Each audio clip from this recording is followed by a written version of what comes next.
आपसे आज मैंने कुछ बातें भी करनी है और वो बातें आपकी जिम्मेदारी होगी कि आपने कौम के हर फर्द तक पहुंचानी है। वो मेरी बातें इस कैमरा के जरिए या इस आवाज़ के जरिए जो रिकॉर्ड हो रही है, ये जहाँ तक पहुँचे, उनका काम है वो बातें पूरी कौम को जाके समझाएं।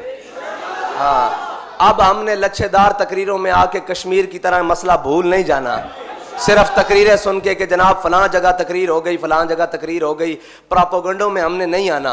हमने आंखें खोल के रखनी है, जिस तरह हमारे कायद हमारे दिलों को हुजूर की मोहब्बत के लिए खोल के गए ना, कि कोई भी मोहब्बत की बात करेगा क़यामत तक इस मिंबर पर खड़े होकर या किसी भी मिंबर खड़े होकर, तो सबसे पहले लब्बैक वालों के हाथ बुलंद होंगे कि ताजदार खत्म नबुव्वत।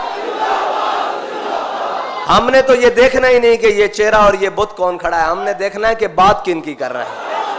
बात मालिकों की हो रही है या नहीं हो रही। जो हो रही है तो हमने ऐसे दोनों हाथ बुलंद कर लेने हैं, और अगर नहीं हो रही तो हमने उसको एक सबक सुनाना है कि उन्हें जाना, उन्हें माना, ना रखा गैर से काम।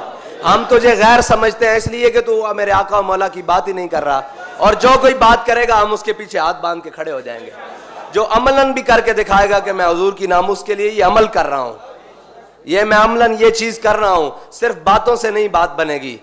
बातों से उस्ताद साहब फरमाए थे हुण गल्लां नाल काम बड़ा अगे वध गया, हुण करके विखाना पेगा। फरमाते सन एक गल्लां असीं काफी देर दे सुनदे आ रहे हैं, साडे कायद ने सानू हर गल करके विखाई तां असां उन्हां नू मन्निया ना। कोई एक सूतर पिछे, कोई एक जनाब बाल बराबर पिछे हटण दी गल कीती होवे, बल्कि हर काम नू अगे वध के हुजूर दी मोहब्बत विच पेश कीता।